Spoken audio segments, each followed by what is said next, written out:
Welcome to EdLeader with your host, Dr. Rob Jackson. Join Dr. Jackson for conversations and reflections on improving educational leadership from the classroom to the boardroom and beyond.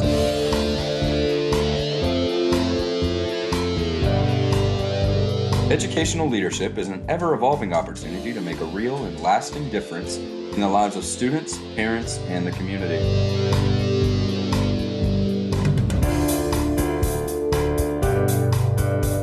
And now, here's your host, Dr. Rob Jackson.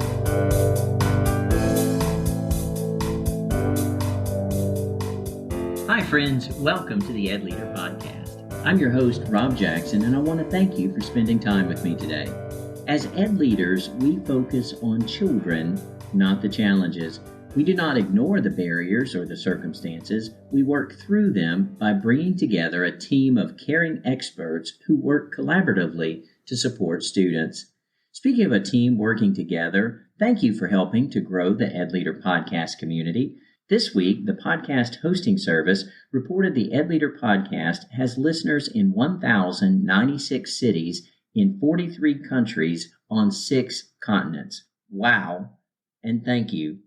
If you have not and would like to, please take a moment to leave the podcast a review on your favorite podcast player so that others may continue to find and enjoy the conversations on EdLeader.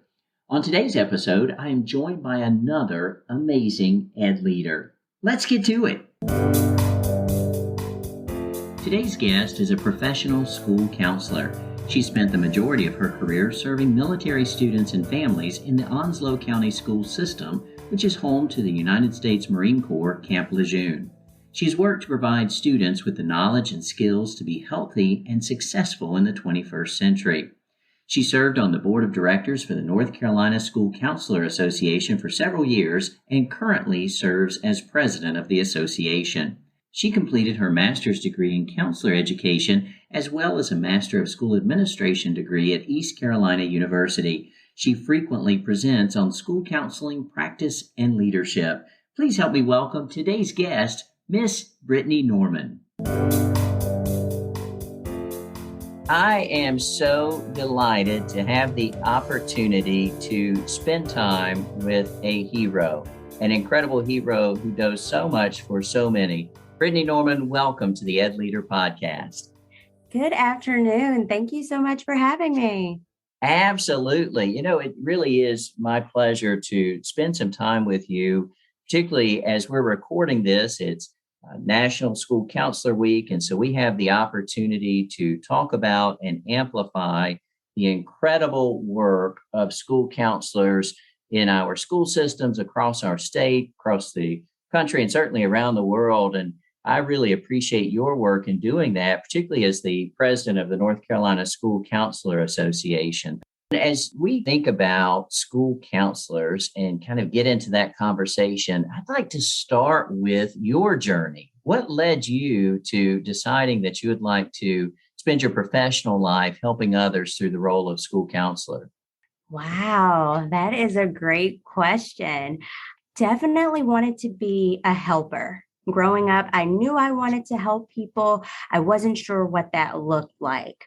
Family, oftentimes they'll direct you, go into the medical field.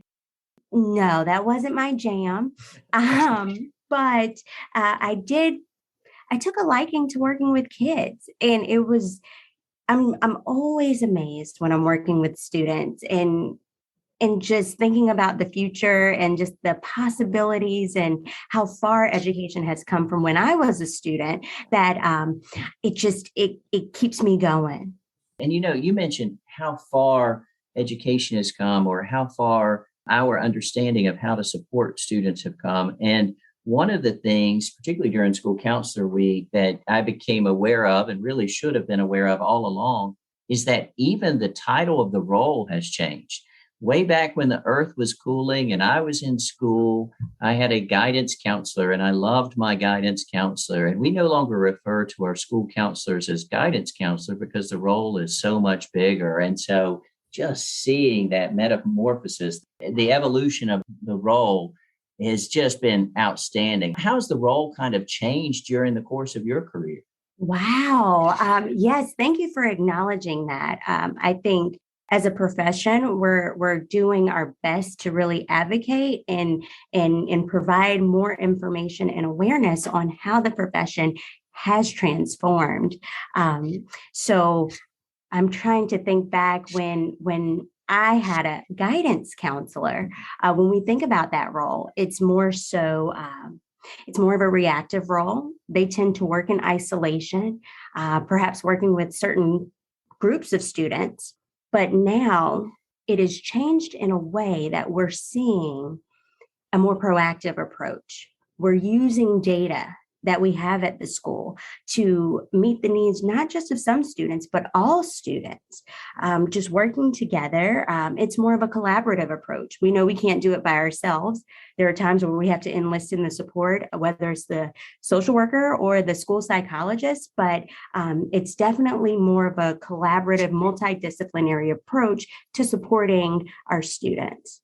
I really appreciate how you mentioned the school psychologist and the school social workers and perhaps even the school nurse could be a part of that student support team. Not something that we've always had in education, or at least not something that we've recognized the need for, and something that I think has certainly been highlighted as we, as a profession, as a country, as a world, have gone through the pandemic. There's really more of an awareness of the needs of students, and certainly an awareness of the need of all of us to bring our expertise together to work collaboratively, as you said, for our students.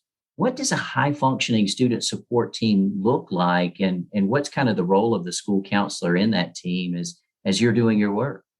Oh man, yes. So a high functioning student support team.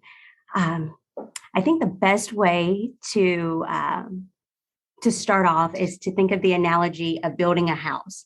I read this recently, and it's like, while it's great to have a handyman who could do all things, when you're building a house, it's probably a little more important that you enlist in the expertise of a carpenter, of an electrician, of a plumber, right? So you're bringing in all of these areas of expertise coming together for that common goal. And in this case, the house is equivalent to our students and their success. So a high functioning team, really just sitting down, having everyone look at the data, look at trends. What are we seeing? And what supports can we provide collectively to ensure that our students are successful and to mitigate any of those barriers?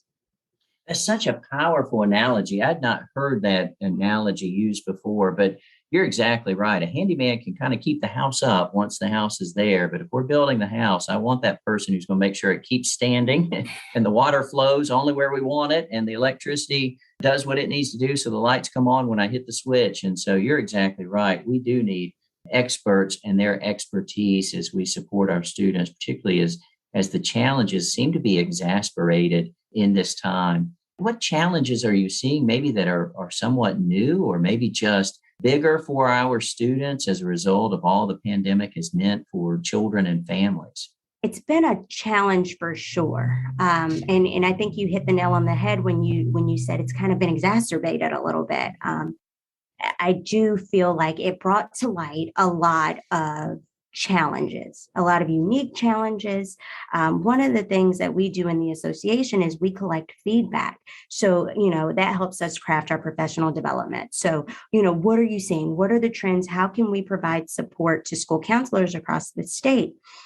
An overwhelming amount of anxiety, depression, and this one to me probably stuck out the most, and that would be the lack of student motivation. That one was I don't know that I saw that one coming. Anxiety and depression, I can kind of see because we've been in a state of uncertainty for some time, but the lack of motivation was kind of hard for me to kind of wrap my mind around. I tell you what, and I'm glad you mentioned that because certainly we've encountered that as well.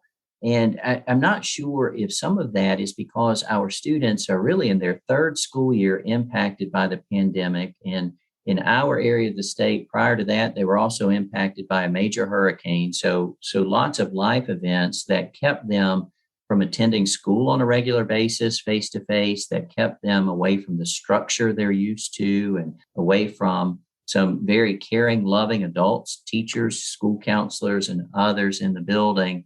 And so it does feel like in some ways they just got out of the habit of doing the work they needed to do. But I've wondered about the motivation piece. Is that still there, or has that been somehow dimmed by the pandemic?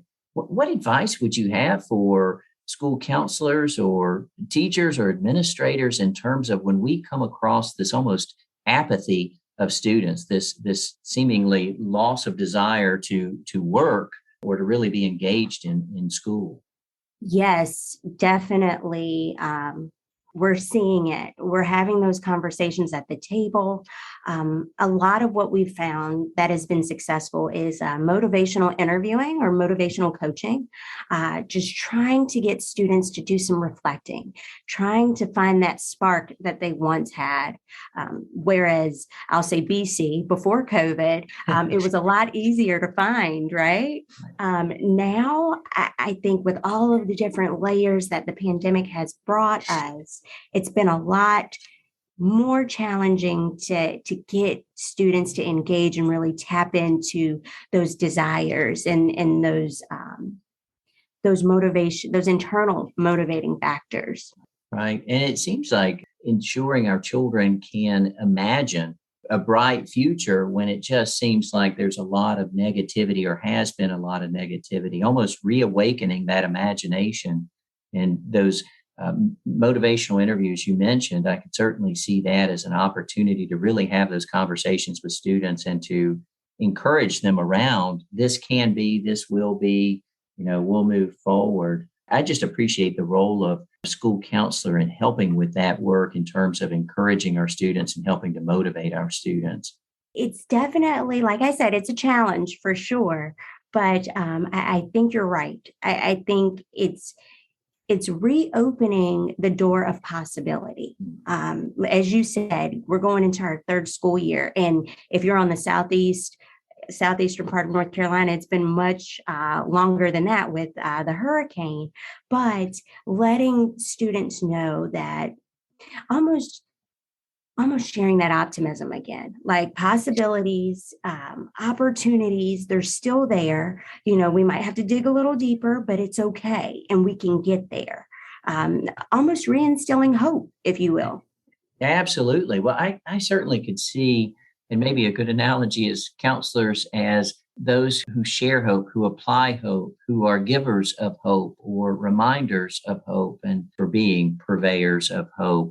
And being able to have those conversations one-on-one or in small groups or in classroom settings with students is so very important.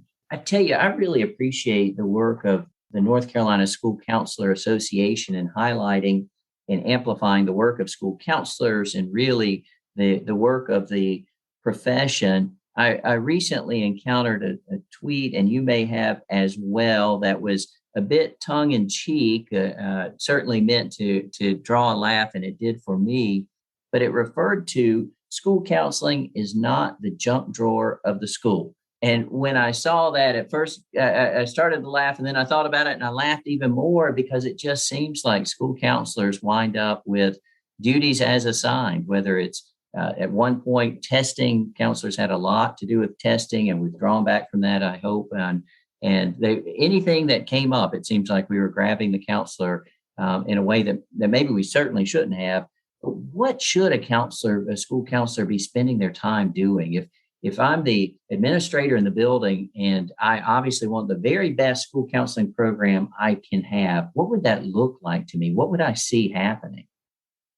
Wow. I too came across that tweet, and it's funny. I'm pretty sure I liked it because in my days of being in the school building, I can remember it all too well. That was probably the best description of what it was like. However, again, now that the profession has transformed in such a positive way, there is the American School Counselor Association. They have developed a national model, which is a framework for how to deliver a comprehensive school counseling program. And within that model, 80% of school counseling time should be spent in direct student services, right? So when we think about direct services, this is individual student planning, small group counseling, or even classroom lessons, anything focused on academic achievement, personal and social development, and career and post-secondary planning. So when I think about what we're seeing now, we're seeing individual lessons, we're seeing small groups that are data-driven. So it's specific to the school need. If there's a group of students and we're seeing an uptick in anxiety, there's a small group for healthy coping strategies, right? And likewise, we're seeing more career opportunities, classroom lessons on career interest inventories, career fairs, career exploration. We're starting to help move that needle in a more supportive role, and I think we're getting there. I'm feeling hopeful about it. And I am as well. And I really do think we're getting there. You've mentioned a couple of times in our conversation a very powerful word, particularly for educators and ed leaders, a word that leads us in our work. And that word is data. You've talked about data a couple of times. And I don't know that we always associate school counselors with data, but it's so very important that we use that data. And I did come across in some of the information from our State Department of Public Instruction about school counselors that resonated with me, that in some ways a school counseling program is akin to our MTSS work, multi-tiered systems of support, so that there's core counseling for all students, there's supplemental counseling for small groups and some individual students, and then those individual intensive sessions for a few. And so that notion of all, some, and few certainly resonates, because that's the work we do throughout the schoolhouse. And anytime we can really all come together in a way that we communicate the same way, it's just very, very powerful. And so I love the way you describe that and highlighted those national standards. And for our listeners, I will link that in our show notes, but that our counselors should be spending 80% of their time directly working with students. That I've got a feeling, though, that that's probably still a challenge for our school counselors to be able to spend that amount of time. Absolutely. In a perfect world, we would love to see it across the board. But as you mentioned with data, I think traditionally it's always been hard to quantify such qualitative work, right? School counselors deal a lot with feelings and perceptions. And for years, it was just maybe a Likert scale, right? But now, again, with this transformation, we're starting to dive into this data with our schools. We're starting to align a lot of our practices with the school strategic plan, the school's mission. We're starting to have that shared language, and we have shared goals, right? We're all here for student success, but it's a matter of what the school counselor can bring to the table to support those same goals and that same vision. We're talking about supporting goals and supporting vision. I wonder if you would share for just a few moments, if we have school counselors, and I know we have quite a few who listen to the podcast who may not be a part of the North Carolina School Counselor Association. I know how important the professional associations I belong to are to me and my work professionally and personally, quite frankly. Tell me about the North Carolina School Counselor Association and why it's important for school counselors to consider being a part of that group. Oh, wow. Absolutely.